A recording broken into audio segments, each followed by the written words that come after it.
नमस्ते मेरे प्यारे बच्चों, कैसे हो आप सभी। आशा करता हूँ सभी बहुत अच्छे होंगे, पढ़ाई भी अच्छे से चल रही होगी। आज हम आ गए डीपीपी नंबर 3 के साथ। तो अब ना ज़्यादा बात करते हुए आपका भी और मेरा दोनों का समय बचाते हम और करते हैं आरंभ आज की डीपीपी को। ठीक है, सीधा स्टार्ट करेंगे, ज़्यादा कुछ बातें नहीं। बस इतना कह दूँ कि किसी ने अगर पहली और दूसरी डीपीपी नहीं देखा होगा तो उसको जाकर प्रैक्टिस कर सकते हैं। ठीक है, the unified atomic mass, the unified atomic mass unit has a value. इसकी वैल्यू कितनी आती है बच्चों, हमको पता है। मैंने आपको बताया था कि 1 AMU या मैं कहूँ 1 U की वैल्यू आती है 1/12 into mass of 1 atom of carbon 12 isotope. ये वैल्यू हुआ करती थी इसके। ठीक है, इसको जब हम सॉल्व करते थे इसका आंसर आता है 1.66 इंटू 10⁻⁻27 kg। ठीक है, इतना आता है इसका। या फिर इसका मैसेज हो सकता है 1.66 इंटू 10⁻⁻24 ग्राम। ठीक है, -24 ग्राम, और यहाँ पे इक्वल टू डाल देते हैं। ठीक है, दोनों में से कुछ भी आ सकता है। 1.66 ये उसकी वैल्यू होती है। ये बच्चों आपको डायरेक्टली याद होना चाहिए, कभी किसी क्वेश्चन में आ गया तो आपको बताते आना चाहिए। ठीक, केजी की बात करते हैं और यहाँ पे कौन है, बी, ऑप्शन नंबर बी। ठीक है, सीधा सीधा दिख रहा है। आगे बढ़ते हैं। The modern atomic weight scale is based on, अभी हमने पीछे देखा किस पे बेस्ड होती है एटॉमिक स्केल, 1/12 इंटू, ये नहीं लिखता, सीधे लिखता हूँ कार्बन 12। ठीक है, कार्बन 12 पे बेस्ड होती है। ये देखो ऑप्शन नंबर है। इसके जस्ट पीछे देखा हमने क्या था फॉर्मूला। ठीक है, यहाँ पे देखो कार्बन 12 लिखा था मैंने, वही उसने पूछा किस पे बेस्ड होती है, कार्बन 12, बाकी कुछ तो नहीं रहता। 1 AMU इज इक्वल टू, सबसे पहले क्वेश्चन मैंने आपको बताया कि 1 AMU इज इक्वल टू, देखो ये लिखा है यहाँ पे, कहा गया 1 AMU इज इक्वल टू। ठीक है, यहाँ पे सिलेक्ट नहीं कर पाऊंगा लगता है। चलो कोई बात नहीं, नहीं कर सकते तो नहीं कर सकते। यहाँ पे लिख दो, हमने देखा था 1/12 इंटू, ठीक है, ऐसे लिख सकते हैं 1 AMU is equal to 1/12 of carbon 12, mass का इक्वल रहता है। ठीक है, इसका जो भी मास आता है 1/12 से उसको मल्टीप्लाई कर देते हैं। Boron has 2 stable isotope B10 and 11, the atomic mass that should appear on for boron। ये क्वेश्चन है एवरेज एटॉमिक मास का। और मैं अगर आपको याद होगा मैंने एवरेज एटॉमिक मास का फॉर्मूला क्या बताया था आपको कि एवरेज एटॉमिक मास, ठीक है, या एवरेज मॉलिक्यूलर मास भी हो सकता है। ये होता है कि हमारा जो भी एटॉमिक मास होगा, ठीक है, जो भी हमारा वेट दिया होगा, atomic mass number into percentage abundance. ठीक है, इंटू परसेंटेज अबंडेंस में इसको डायरेक्ट लिखता हूँ। जैसे यहाँ 10 है, ठीक है, 10 इंटू 19% दिया हुआ है, प्लस यहाँ पे कितना है 11 इंटू परसेंटेज अबंडेंस कितनी है 81। ठीक है, और नीचे क्या आएगा 100। ठीक है, इसको अगर आप सॉल्व करेंगे तो आंसर कितना आ सकता है, मैं गेस करूं थोड़ा सा। मुझको एक बात बताओ, देखो 11 कितना दिया हुआ है, 11 है 81%। ठीक है, और 19 है 10%। इसका मीनिंग क्या है, इसका मीनिंग क्या है कि जो आंसर आएगा हमारा इसके क्लोज में आएगा, किसके, 11 के क्लोज में आएगा। और 11 के क्लोज में केवल एक ही ऑप्शन है। ठीक है, ये वाला 11.2, एक मिनट, नहीं ये नहीं होगा, 11 के क्लोज में आएगा ये वाला, क्योंकि भाई 11 से ज्यादा तो हो ही नहीं सकता, ये तो बिल्कुल नहीं होगा। ठीक है, ये वाला तो बिल्कुल नहीं होगा 10.8, क्योंकि अगर हम एवरेज निकाल रहे हैं तो मुझको एक बात बताओ, अगर हम एवरेज निकाल रहे हैं तो 10 से लेकर इसके बीच में आएगा ना। बात को समझे मैं क्या बताना चाह रहा हूँ, मैं चाहता हूँ कि आप लॉजिक से अगर कर सको तो कर लो। अगर देखो हमारे पास एक का वजन 10, एक का एटॉमिक मास नंबर 10 है और दूसरे 11 है, तो हमारा जो आंसर 10 और 11 के बीच में आएगा, तो सी तो बिल्कुल नहीं हो सकता। दूसरी बात, जो हमारा 11, उसका 11 है हमारा एटॉमिक मास नंबर, उसका परसेंटेज ज्यादा है, मींस जो हमारा आंसर रहेगा, इसका मीनिंग क्या है, जो हमारा आंसर रहेगा वो थोड़ा इस साइड टिल्टेड होगा। जो भी हमारा आंसर रहेगा इधर टिल्ट होगा, ये इस साइड टिल्टेड होगा हल्का सा, इसीलिए मैंने डायरेक्टली 10.8 कर दी। बाकी देखो ये और ये तो बिल्कुल नहीं हो सकते, बहुत 10 के पास में है। तो देखो बिना सॉल्व किए आंसर आ गया, बिना सॉल्व किए अगर आगे कैलकुलेशन बचती तो क्या दिक्कत है, करना ही चाहिए आपको डायरेक्ट, है ना। ठीक है, मैं इसको सॉल्व नहीं किया, समझा ना बच्चों, हमने लॉजिक से किया कि जिसका परसेंटेज ज्यादा है आंसर उसके साइड में आएगा। अगला देखते हैं, if an element z exist in two isotopic form, ठीक है, एक आइसोटोपिक फॉर्म है z50, दूसरा है z52, ठीक है, और इन दोनों का बीच में क्या दिया था, एवरेज एटॉमिक मास दिया हुआ है 51.7। Calculate the abundance of each isotopic form. देखो इसको करने के दो तीन वे हो सकते हैं। पहला क्या है, बहुत सारे बच्चे ऑप्शन लेके बढ़ जाएंगे कि चलो कैलकुलेट करता हूँ, सबसे लेंथी मेथड करना नहीं। दूसरा मेथड क्या होगा कि आप लोग क्या कर सकते हो कि हमारा जो परसेंटेज होगा जैसे इक्वल टू है, इसको ऐसे ले सकते हो, यहाँ पे बनाता हूँ, यहाँ पे कौन, आप इसको ऐसे कर सकते हो 51.7 is equal to 50 into x plus यहाँ पे आएगा 52 और इसको लिखेंगे हम 100 माइनस एक्स, ठीक है, जो भी वैल्यू आएगी डिवाइडेड बाय 100। हम इसको ऐसे भी कर सकते हैं, मीन्स आप एक परसेंटेज को x मान लो, दूसरे को 100 माइनस एक्स, क्योंकि परसेंट कितना भी होगा तो 100 के अंदर ही, तो हम एक को अगर x मान लेते हैं तो दूसरा ऑटोमेटिकली 100 माइनस एक्स हो जाएगा। तो अगर आप इसको कैलकुलेट करेंगे तो भी आपका आंसर आ जाएगा नीट एंड क्लीन वे में। बट मेरे पास एक ट्रिक है, मेरे पास एक वे है जिससे आप बहुत जल्दी आंसर निकाल सकते हैं, ठीक है। जैसे ध्यान से देखना एक बार, जैसे कि मुझे अगर इसका परसेंटेज निकालना है, ठीक है, किसका परसेंटेज निकालना है मुझे, अगर मुझे z का निकालना है तो मैं ऐसे लिखूंगा, z का मुझे अगर परसेंटेज निकालना है तो मैं लिखूंगा इन दोनों के बीच का डिफरेंस। दोनों में डिफरेंस कितने का मैं बताऊँ, 51.7 और यहाँ पे जो एटॉमिक मास नंबर देखो 51.7 माइनस 50, और ये मॉड में रखना, ठीक है, क्योंकि नेगेटिव में भी आंसर आ सकता है तो मॉड में रखना, डिवाइडेड बाय इन दोनों के बीच का डिफरेंस, कितना डिफरेंस है 52 माइनस 50, ठीक है, ये भी मॉड में, अपने को नेगेटिव नहीं चाहिए, इंटू 100। इसको अगर आप कैलकुलेट करोगे तो क्या आएगा, ऊपर आएगा, देखो ऊपर आएगा 1.7 अपॉन 2 इंटू 100, और यहाँ से अगर आप इसको कैंसिल करने पहुंच गए 1 जा और ये 5, इसका आंसर आएगा 17 5 जा 85, ठीक है, 85, और आंसर आएगा परसेंटेज 85% आएगा, किसका आंसर, इसका, ठीक। तो अगर इसका 85 आ गया तो हम डायरेक्टली बता सकते हैं ये आएगा, ठीक है। ये भी एक वे हो गया, ठीक है। इसके बाद एक और वे बताता हूँ, ये हो गया परसेंटेज इसका। अगर मुझे इसका निकालना, देखो अगर मुझे निकालना होता इसका, इसके नीचे वाले, जैसे कि मुझे निकालना होता इसके z कितना है 50%, तो इसको मैं कैसे करता हूँ, देखो अब मुझे इसका निकालना है, ठीक है, इस वाले का अगर मुझको निकालना है तो मैं क्या करूंगा, पहले इन दोनों का डिफरेंस लूंगा। इन दोनों का डिफरेंस कितना आएगा 0.3 अपॉन इन दोनों का डिफरेंस 2 इंटू 100, इसका आंसर कितना आ जाएगा 15%, ठीक। तो आप दोनों ऐसे निकाल सकते हो। ये तो हो गया कैलकुलेशन वे वाला, अगर थोड़ा डिफिकल्ट है तो। बट एक और में क्या हो सकता है, आप अपने लॉजिक से भी सोच सकते हो थोड़ा। देखो क्या दिया हुआ है, 52 है 58 है, ठीक है सर, 50 है 52 है, तो 52 के देखो क्लोज में कौन है 51.7, ठीक है। मीन्स ये बात मैं बोल सकता हूँ कि ऑप्शन ए या ऑप्शन सी, इन दोनों में से कोई एक आंसर रहेगा, ठीक है, इन दोनों में से एक आंसर रहेगा। इसमें तो थोड़ा ऑप्शन पास पास में दिया, मीन्स 85 और 95 दिया हुआ है, बट अगर हमारे पास थोड़े दूर दूर ऑप्शन है तो आप लॉजिक से कर सकते हो। 52 51.7 इसके क्लोज है, मीन्स इसका परसेंटेज ज्यादा होगा, इसकी अबंडेंस ज्यादा होगी, ठीक है, और इससे दूर है मीन्स इसकी अबंडेंस कम होगी, क्योंकि हम यहाँ वेटेड एवरेज निकाल रहे हैं, मीन्स उसका परसेंटेज मैटर करता है, ठीक है। तो ये वही लॉजिक है जो मैंने अभी 2-3 क्वेश्चन पहले बताया था, जिसका एवरेज ज्यादा जिसके साइड में आएगा मीन्स उसका परसेंटेज ज्यादा आएगा, ठीक है बच्चों। लॉजिक से भी आप कर सको तो बहुत अच्छी बात है। अगला देखते हैं, helium has 2 naturally occurring isotope, ठीक है, एक 3 वाला एक 4 वाला। The average atomic mass of helium is 3.98, which isotope is more abundant in nature. Logic से हो जाएगा, देखो एक है 3 एक है 4 और दोनों के बीच में कहा है 3.98।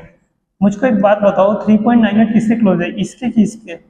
आप बोलोगे ऑब्वियसली सर 3.98 तो इसका रिश्तेदार लग रहा है मेरे को, इसके थोड़ा पास डीएनए मैच कर रहा है इसका, ठीक। तो हम बोल सकते हैं कि हीलियम 4 अबंडेंट है नेचर में, ये तो नहीं है, बोथ आर इक्वली नहीं होगा, नन ऑफ दिस भी नहीं होगा, ठीक है। लॉजिक से हमने कर दिया। अगला देखते हैं, क्लोरीन एग्जिस्ट एज, देखो क्लोरीन के 2 रूप है, क्लोरीन यहाँ पे, फिर उसके बाद क्लोरीन 37, ठीक है, और दोनों का परसेंटेज क्या दिया हुआ है, क्लोरीन का है क्लोरीन 35 का है 75.77%, और यहाँ पे कितना है 24.23। अब देखो मैंने तो यहाँ पे 35 और 37 लिखा हुआ, बट क्वेश्चन में देखो क्या दिया हुआ है, पूरा एक्चुअल में दिया हुआ है तो मैं आपको ये एडवाइस करूंगा कि पहले ऑप्शंस को देखना कि अगर ऑप्शन दूर दूर है, मुझे तो यहाँ पे ऑप्शन बहुत क्लोज दिख रहे हैं, ठीक है, ये दोनों वाले और 34 बहुत क्लोज क्लोज दिख रहे हैं, पर पूरा ना करते हुए अगर आप इनको भी करोगे तो आपको एक सेटिस्फैक्ट्री आंसर आपका आ जाएगा, ठीक है। तो मैं तो आपको ये एडवाइस दूंगा कि आप पूरे की स्पीशीज आ जाए। अगर आप इसको भी देखो, अगर आपने राउंड ऑफ किया, देखो 9 है, यहाँ पे भी 9 है, मीन्स आप राउंड ऑफ कर सकते हो, 35 36 ले सकते हो, इसीलिए मैंने यहाँ 35 और 36 लिया है। पेपर में कई बार कैलकुलेशन बचाने के लिए आप राउंड ऑफ कर सकते हैं, बस कंडीशन क्या आनी चाहिए कि ऑप्शंस आपके थोड़े सेटिस्फैक्ट्री होना चाहिए, इस बात का ध्यान रखना।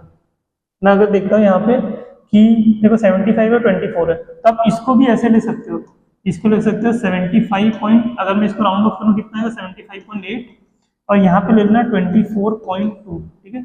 अगर आपने इतना ले लिया तो आपका जो आंसर है वो थोड़ा बढ़िया हो जाएगा, ठीक। अब इसको कैलकुलेट कैसे करना है वो बताता हूँ। हमको क्या निकालना है, एवरेज निकालना है। एवरेज एटॉमिक मास ये आएगा 35 इंटू 75.8, जो हमारा था कि हमारा जो एटॉमिक मास नंबर है उसको परसेंटेज से मल्टीप्लाई करके प्लस 37 इंटू 24.2 डिवाइडेड बाय कितना हुआ 100। इसको जब आप कैलकुलेट करोगे, मैं नहीं कैलकुलेट कर रहा हूँ, कैलकुलेट आप करना, इसको कैलकुलेट करोगे तो आंसर आएगा 8, ठीक है। मैं आपको एक आइडिया दे दिया आंसर का, और आप ट्राई करके देखना। आप एक और दिमाग लगा सकते हो क्या, वो देखो ये 37 है और ये 35 है, 35 का परसेंटेज 75 है अगेन, तो अगर आप देखो आंसर किससे क्लोज, देखो आंसर आएगा 35 से 37 के बीच में, ठीक है। तो ये ऑप्शन और ये ऑप्शन तो चला गया, बचे ये दोनों। अब उसमें देखो जो 35 है उसके ज्यादा क्लोज होएगा क्योंकि 75% का, तो आंसर ये होने का एक और टिक मिल गया। मीन्स मैंने आपको कैलकुलेशन भी बता दिया और आपको लॉजिक भी बताया मैंने लास्ट में कि आप किस लॉजिक से कर सकते हो। आशा करता हूँ आपको क्लियर होगा, ठीक है। इस पूरी कैलकुलेशन को ना करते आप ये लॉजिक भी पकड़ते तो आपका काम हो जाता। आगे देखते हैं बीच वन ऑफ द फॉलोइंग।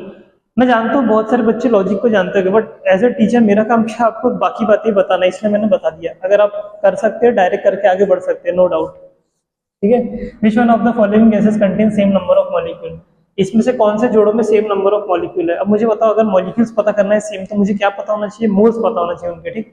मैं पहले भी देखता हूँ, पहले ऑप्शन में क्या दिया हुआ है कि नंबर ऑफ मोल्स का फॉर्मूला क्या होता है, मास अपॉन मोलार मास कितना है 32, और कितना है 14 अपॉन N2 कितना है 28। देखो दोनों ही सेम आ रहे हैं, 1/2 और 1/2, पहले ही ऑप्शन करेक्ट है। इसको भी देख लेता हूँ, आपकी संतुष्टि नहीं तो बोलोगे सर आप आंसर पता है तो पहले ही निकाले, इसको भी निकाल देते हैं 32/32 और ये 32/28, लास्ट वाला ऑप्शन नहीं आ रहा सेम, ठीक है। हमको क्या बताना था, same number of molecule.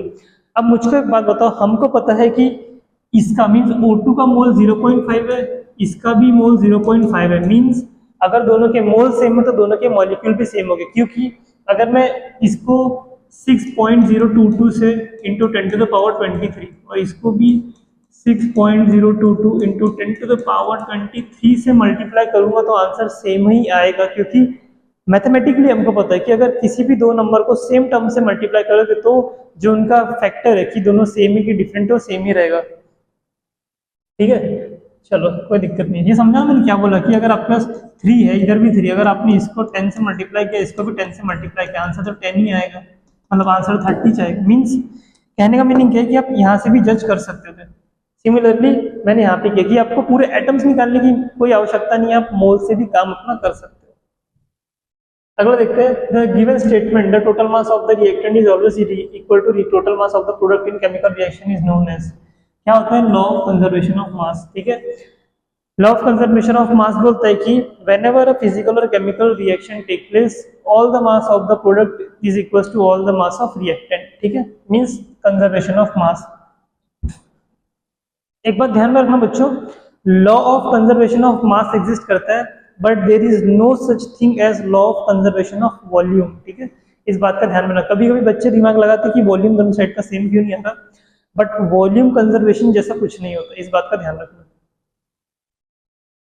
10 gram each of O2 and N2 are kept in 3 bottles, molar mass दे रखा है, the correct order of arrangement of bottle containing decreasing number of molecule, means हमको यहाँ 3 मॉलिक्यूल दे रखे हैं, इनको हमको एक डिक्रीजिंग ऑर्डर में अरेंज करना है, ठीक है, किसके अकॉर्डिंग, नंबर ऑफ मॉलिक्यूल। अगर मुझे नंबर ऑफ मॉलिक्यूल्स निकालना तो मोल्स पता होना चाहिए, पहले मैं O2 का निकालता हूँ, O2 कितना आएगा, O2 का कितना 10/32, N2 का आएगा 10/28 और Cl2 का आएगा 10/70।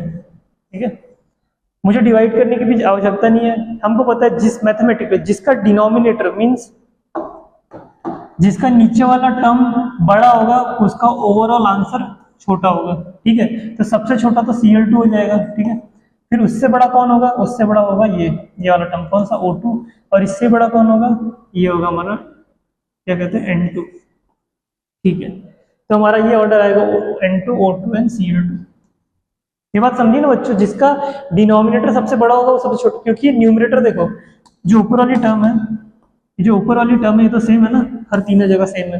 तो अगर जिसका न्यूमरेटर हर जगह सेम रहेगा, ठीक है, और अगर न्यूमरेटर सेम है फिर आप डिनोमिनेटर्स कंपेयर कर सकते हो आराम से कि जिसका डिनोमिनेटर सबसे ज्यादा उसका आंसर सबसे छोटा। ठीक है, एलिमेंट एन एलिमेंट है 7 electron and 8 neutron. Mass number होता है हमारा ए इज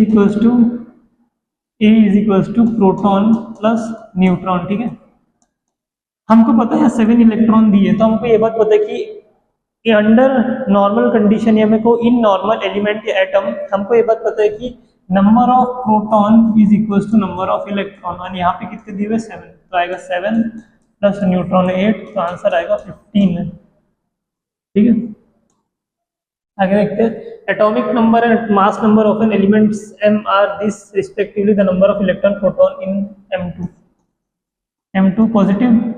एटॉमिक नंबर कितना दिया हुआ है 25 और ये दिया हुआ है 52। ठीक है, क्या कैलकुलेट करना है, पहले प्रोटॉन निकालता हूँ। प्रोटॉन आते हैं, नहीं रुको, लाइन से करना पड़ेगा, लाइन से पहले क्या दिया हुआ है, इलेक्ट्रॉन दिया हुआ है। इलेक्ट्रॉन कितने आएंगे, इलेक्ट्रॉन आएंगे 25 माइनस +2 कितना होगा 23, ये होगा इलेक्ट्रॉन। ठीक है, दिख गया वैसे तो मेरे को आंसर। थर्ड ऑप्शन कोई बात ही, लास्ट ऑप्शन कोई बात ही नहीं, बट हम पूरा कैलकुलेट कर लेते हैं। प्रोटॉन इज इक्वल टू 25, ठीक है, और neutron is equal to 52 minus 25 is equal to 27।